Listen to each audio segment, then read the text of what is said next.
Good morning, students. How are you? I hope you all will be fine at your home. Okay, let's start today's video. आज हम अगला part करेंगे voice का, जैसे कि पिछली वीडियोज़ में हम कर चुके हैं। कहाँ तक? कल की लास्ट वीडियो में हमने इन्फिनेटिव सेंटेंसेस किए थे, तो आज उसका ही एक पार्ट है, इन्फिनेटिव का ही, या मिसलिनियस कह लो इन्फिनेटिव का। जो वाक्य इट इज़ टाइम से शुरू होते हैं, it is time to plus first form plus noun से शुरू होने वाले वाक्य, जैसे it is time to close the office. इस प्रकार के वाक्यों का पैसिव स्ट्रक्चर किस प्रकार से होगा? जो इट इज़ द टाइम से शुरू होते हैं, इट इज़ द टाइम लगाओ। जो एक्टिव वॉइस होगा वो it is the time to से शुरू होता है, तो इट इज़ टाइम फिर प्लस 4 लगाओ, प्लस जो ऑब्जेक्ट बन रहा है नाउन, उसको सब्जेक्ट बना लो नाउन, प्लस टू बी लगाओ, प्लस वर्ब की थर्ड फॉर्म लगाओ। यहाँ पर इन्होंने फर्स्ट फॉर्म लिखी है, फर्स्ट नहीं थर्ड आएगी। तो वाक्य है जैसे it is time to close the office, तो एज इट इज़ आ गया इट इज़ टाइम, फिर 4 लगाना है, अपनी तरफ से ये दिखाया है यहाँ पर स्ट्रक्चर में। फिर ऑब्जेक्ट ले लिया द ऑफिस, टू क्लोज है तो टू बी क्लोज्ड, टू के साथ थर्ड फॉर्म लगाई क्लोज, बिल्कुल पिछले वाले वीडियो की तरह जो इन्फिनेटिव सेंटेंसेस में हम करते थे, to plus be plus third form. It is time to supply food, तो it is time for food, और it is time for food, to plus be plus third form to be supplied. It is time to stop writing, it is time for the writing to be stopped. It is time to give the final warning, it is time for the final warning, ये object हो गया तो subject बनाया, और to be plus third form to be given. तो ऐसे वाक्य है जो इट इज़ द टाइम से शुरू होते हैं वो इसी प्रकार से बनेंगे। इट इज़ टाइम लिखा, फिर उसके बाद 4 लगाया, फिर जो नाउन है ऑब्जेक्ट में उसको सब्जेक्ट बनाएंगे, वो लिखेंगे टू बी लगा के थर्ड फॉर्म। नेक्स्ट है इसका बी पार्ट मिसलेनियस का, देर से शुरू होने वाले वाक्य। जो वाक्य देर से हो, पहले से ही देर से शुरू होते हो, उनका इन्फिनेटिव पैसिव वॉइस कैसे बनेगा? ये एक्टिव में कैसे होता है? There plus be form of the verb, जो भी फॉर्म हो, there is, there was, there an, plus noun plus infinitive, ऐसा मिलता है। तो इनका पैसिव कैसे बनेगा? देयर प्लस जो भी फॉर्म है plus noun plus to be plus third form. देखेंगे कैसे, जैसे there is a lot of works to complete. अब ऐसे ही पहले देर का देर लगाएंगे, अर्थात वैसे भी ये तो सारा का सारा ऐसे कैसे ही रह गया।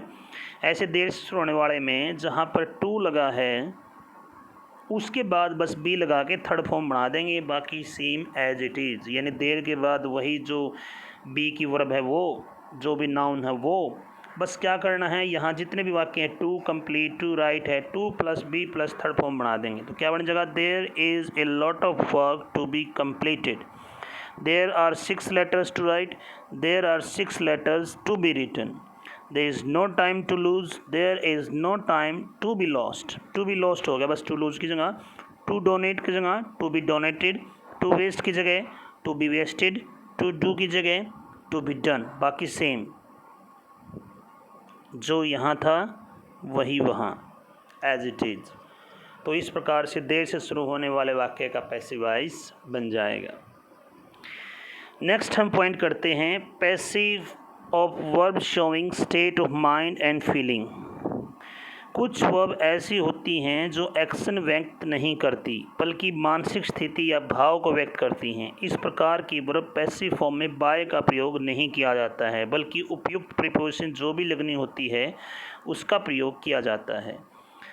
तो जो स्टेट ऑफ माइंड, अर्थात ये वर्ब, तुम जिन बच्चे ने टेंस किए हैं, टेंस वाली वीडियो देखी है, स्टेटिव एंड डायनेमिक वर्ब, अगर देखनी है तो वो टेंस का पार्ट खोलो, फर्स्ट वीडियो की जो टेंस की होगी पार्ट 1, उसमें मिलेगा स्टेटिक एंड डायनेमिक वाला लास्ट पॉइंट, उसको ध्यान से देखो। तो वो जो वर्ब होती हैं जो मानसिक स्थिति या भाव को व्यक्त करती हैं, इनमें जब पैसिव वॉइस बनाएंगे तो बाय नहीं लगाएंगे, जो भी उपयुक्त प्रीपोजिशन अर्थात जो लगती है जिस भी वर्ब के साथ वही लगेगी, बजाय बाय के। जैसे आई नो हर, मैं उसको जानता हूँ, तो हर का क्या बन गया सी। फिर नो है फर्स्ट फॉर्म यानी इज आर एम में से एक, तो इज, सी इज़ नॉन। अब बाय अलग है, बाकी तो सेम सेम ही हो गया। बाय की जगह टू लगाया क्योंकि नो के साथ हमेशा टू लगता है, टू मी, कभी भी बाय मी नहीं लगेगा नो के साथ। ही एनोइड, एनोइड के साथ हमेशा विद लगता है, वो गुस्सा हो गया, नाराज़ हो गया किसी आदमी से, तो मी का हो गया आई। एनोइड थी सेकंड फॉर्म, तो वाज और में से एक आई वाज एनोइड। अब बाय हिम होता ना अगर नॉर्मल रूल होते तो, लेकिन यहाँ बाय हिम की बजाय विद हिम, क्योंकि एनोइड के साथ प्रीपोजिशन विद लगती है। His behaviour annoyed him, behaviour के आदमी से एनोइड है तो विद, किसी बात से किसी बिहेवियर से तो फिर एट आती है, तो he was annoyed at her behaviour, at लगी। द न्यूज़ सरप्राइज, सरप्राइज के साथ एट लगती है। All were surprised at the news, all है ना, ऑल सब्जेक्ट ले लिया, ऑल है तो बहुवचन है तो वर आ गया, सरप्राइज की थर्ड फॉर्म सरप्राइज, अब बाय की बजाय at the news. The result amazed me, amaze के साथ एट लगती है हमेशा, तो I was amazed at the result.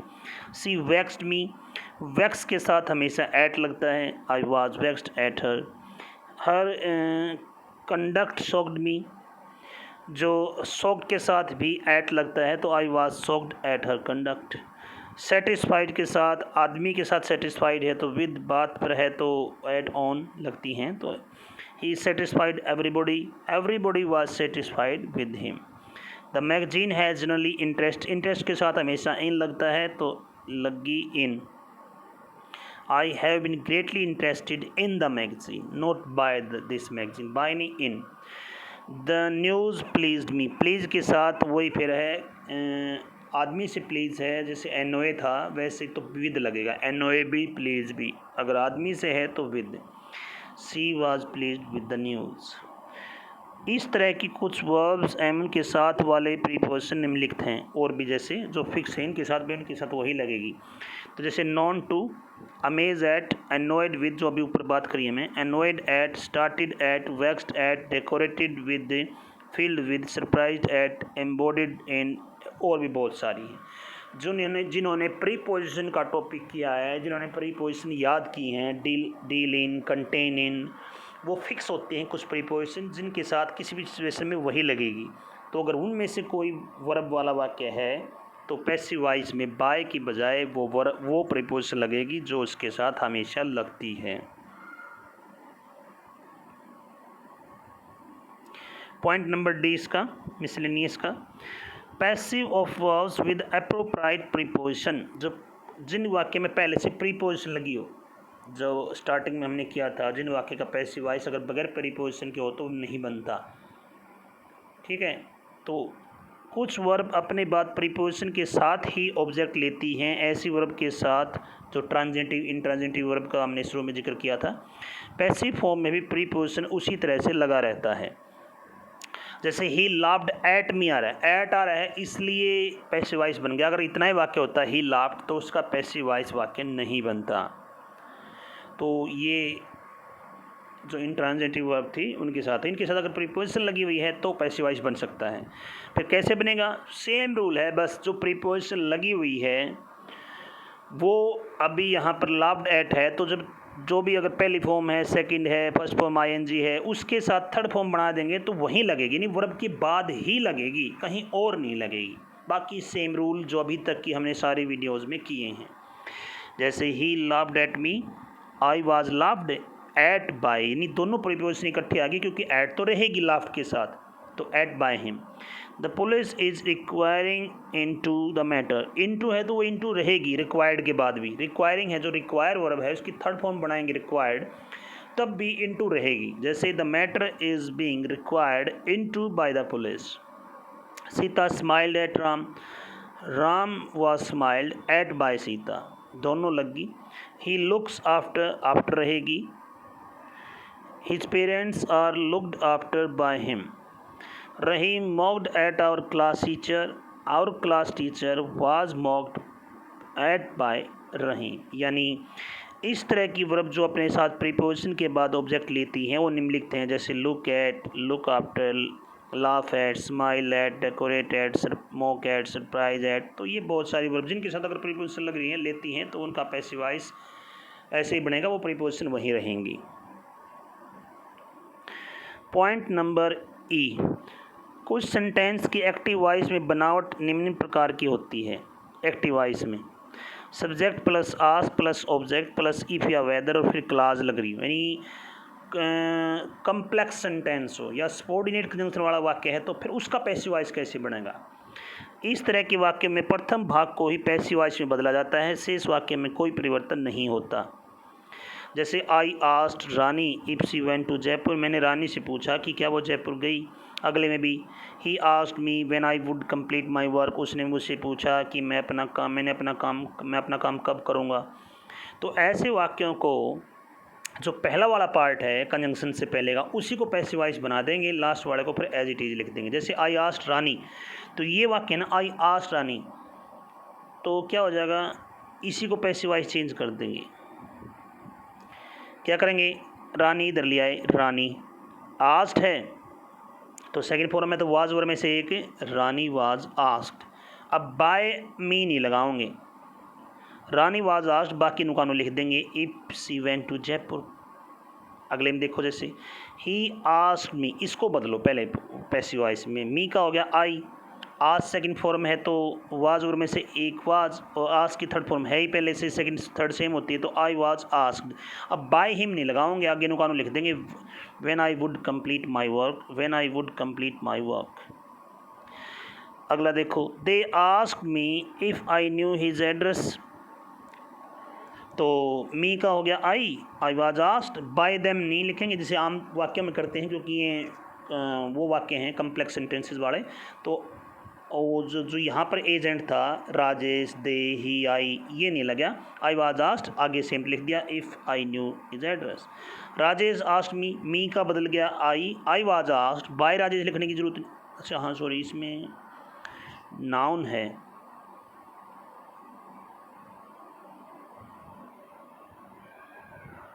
अच्छा दे प्रोनाउन, ठीक है हाँ यहाँ ज़रूरी है। अगर हम राजेश नहीं लगाएंगे तो फिर थोड़ा अधूरा रह जाएगा, किसके द्वारा पूछा, राजेश ने पूछा ना मतलब, तो I was asked by Rajesh ही बताना पड़ेगा, तब थोड़ा कंप्लीट होगा। I was asked by Rajesh, बाकी same when I would return. इस तरह के वाक्य में प्रथम भाग को ही पैसिव वॉइस में बदला जाता है, शेष वाक्य में कोई परिवर्तन नहीं किया जाता है। तो ये मिसलिनियस का ई पार्ट जो कुछ अलग टाइप के हैं उसका। फिर है अगला एफ पार्ट मिसलिनियस का ही, कैजेटिव वर्ब। जब एक वाक्य में कैजेटिव वर्ब का प्रयोग किया जाता है तो इस प्रकार के वाक्य में सब्जेक्ट के बाद कैजेटिव वर्ब आता है। जैसे ये इन्फिनिटिव वाले भी कह सकते हैं, I made him police my shoes, तो हिम का क्या हो गया, इस प्रकार के वाक्य में क्या करेंगे, सब्जेक्ट के बाद ही कैजेटिव वर्ब आएगी। हिम का ही बन गया ही, मेड सेकंड फॉर्म थी तो ही वाज मेड।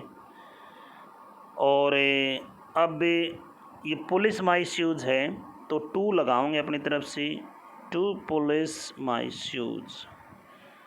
या जिन्होंने नॉन फिनिट टॉपिक सीखा है तो मेड वर्ब होती है बेयर इन्फिनिटिव, मेड बी, सा बी, लेट बी, ये सारी बेयर इन्फिनिटिव वर्ब होती हैं। जब ये एक्टिव वॉइस में होती हैं तो इनके साथ कुछ नहीं लगता, यानी टू वगैरह कुछ भी, और अगर पैसिव वॉइस में तो टू लग जाता है, तो ये टू लग गया।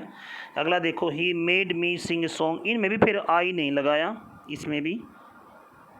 अब ही मेड मी, तो मी का हो गया आई वाज मेड। अब बाय हिम नहीं लगाया ऊपर वाले की तरह, सीधा लिख दिया to sing a song, to अपनी तरफ से लगाना है, सिंग ए सॉन्ग लगाने से पहले, जैसे इसमें पुलिस माई शूज से पहले था।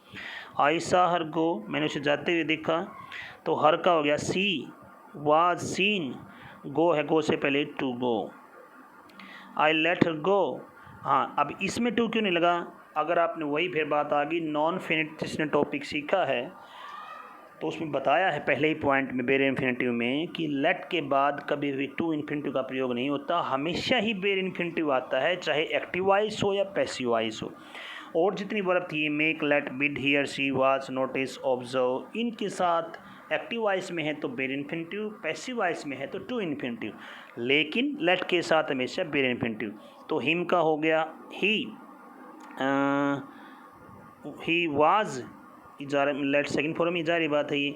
तो वाज और में से एक वाज, लेट, तीनों फॉर्म सेम होती हैं। और गो लगाना था, आई तो इनमें किसी में लगा, जो पहले वाला सब्जेक्ट है वो तो लगे ही नहीं, लेकिन जो गो थी और जैसे लगा था to go, to sing a song, to polish my shoes, वो ही आने लगा क्योंकि लेट के बाद हमेशा फर्स्ट फॉर्म आती है, ये लिखा भी है। लेट के साथ पैसिव में भी टू का प्रयोग नहीं होता है।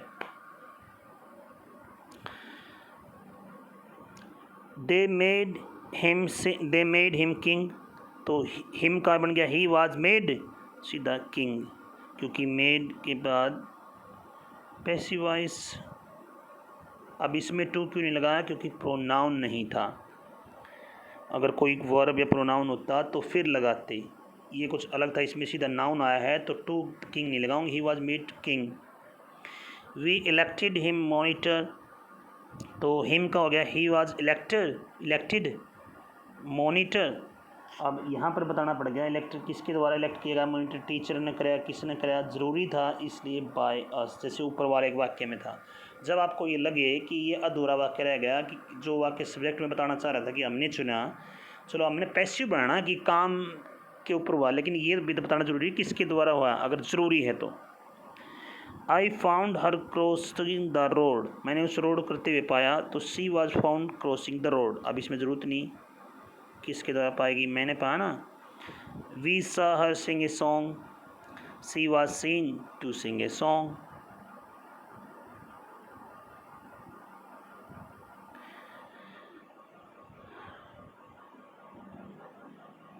आज के लिए इतना ही इसकी वीडियो में। नेक्स्ट पार्ट हम नेक्स्ट वीडियो में करेंगे।